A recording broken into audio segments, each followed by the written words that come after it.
Hello, I hope you've been enjoying the story so far. So this is chapter 4 of The Land of Roar by Jenny McClachlan.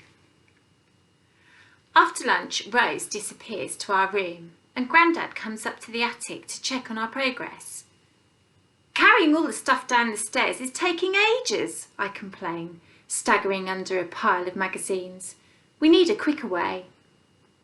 Grandad looks out of the attic window. Maybe you could use this. I join him and I see that the garden is directly below us. I suppose we could lower everything down on a rope. Or maybe, Grandad says, grabbing a handful of my magazines, you could chuck it all out. And before I can say no, that's a ridiculous idea, he's hurled the magazines out of the window. They flutter through the air and land all over the grass. He turns to me with a gleam in his eye.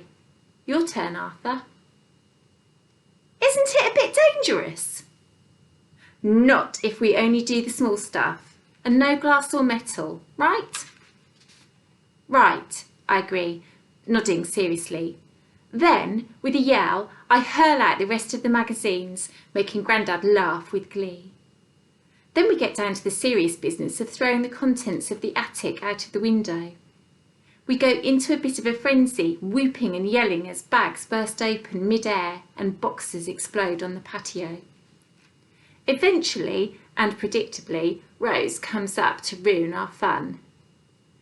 Grandad, your pants are hanging in a tree, she cries. Why have you even kept them? Well, I was saving them to use as dusters, he explains. Then, possibly because Rose looks so disgusted, he shuffles off to collect them, coughing all the way down the stairs. Inhaler! Rose and I call after him. Then Rose flops down on the sofa, pulls a piano keyboard onto her lap and starts randomly pressing the keys. Do you want to chuck some stuff out? I ask, hauling a bag towards the window. This one's full of cuddly toys. Nah. So, while Rose's creepy music fills the attic, I throw the cuddly toys out. Grandad appears and tries to catch them.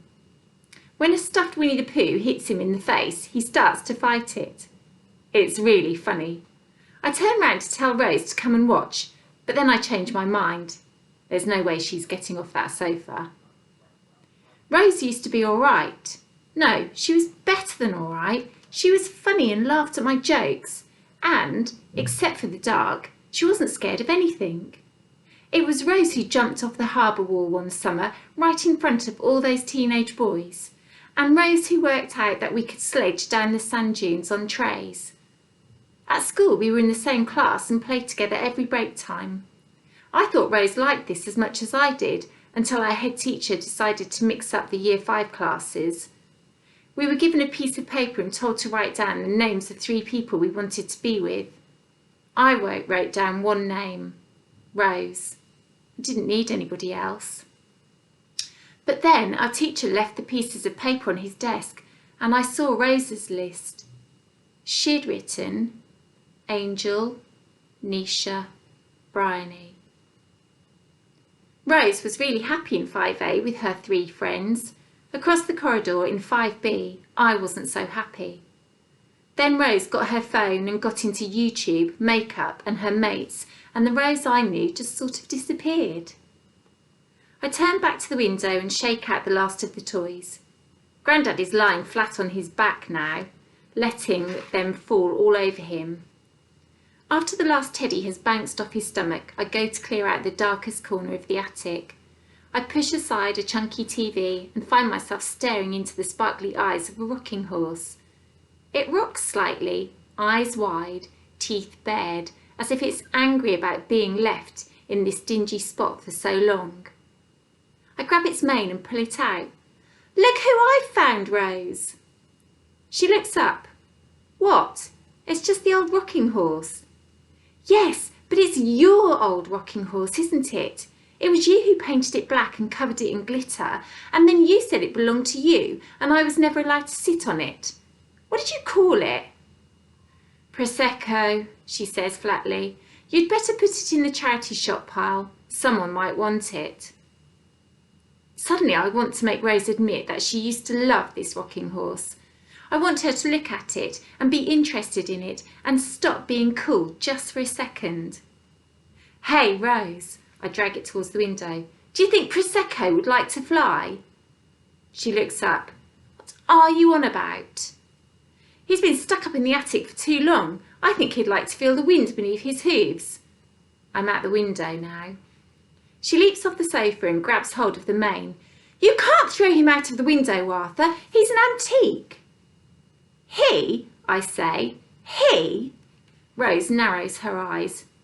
Do you think you can still talk to him, Rose? She yanks the rocking horse out of my hands. Let's see, shall we? Then she crouches down and presses her ear to his mouth. What was that, Prosecco? Uh-huh. Got it. She looks up. Prosecco wants me to tell you that you smell like the corridor outside the boys' toilets. In fact, Prosecco thinks that the corridor outside the boys' toilets might actually smell of Arthur. She smiles sweetly. Looks like I can still talk to him. Yeah, well, maybe I can too. I stick my ear next to its mouth. Sorry, Prosecco, you think Rosa's perfume smells like cat poo after it's been in the sun? OK, I'll pass it on. Now it's Rosa's turn. She rams her ear against his mouth. Uh-huh, yep, got it. She looks up. What Prosecco actually said was that it's you who smells like cat poo after it's been in the sun. You got it wrong because, unlike me, you don't speak fluent Moonlight Stallion. Moonlight Stallion? Ha! I knew Rose was still into Prosecco. He used to pop up in loads of our games, and I'm sure she was always sitting on him when we played Raw. Raw. In a flash it's back, and an image darts into my mind of Rose sitting high on Prosecco, bossing me around and translating his insults for me. Prosecco rocks forwards, and again I feel like he's looking at me. I tug him towards the window by his tail, suddenly desperate to get away from his sparkly, staring eyeballs. He still wants to fly, I say. He said so. Rose's hand grabbed the tail. I'd let go of that if I were you. Why? Her voice drops to a dramatic whisper. Because since you last saw Prosecco, his tail has become poisonous and every single strand stings like a bee. The pain is intense, Arthur, and it will shoot through you like 1,000 needles burrowing into your skin. So, you're holding the tail too. She shoves her face close to mine, eyes shining, and whispers, the poison only affects boys. A chuckle makes me look up. Grandad is standing in the doorway with a cup of coffee. It's so wonderful to see you two playing again. Nothing could make me happier. We're not playing, Grandad. Rose lets go of Prosecco's tail. We're fighting. Big difference. Sounded a bit like playing to me, he says.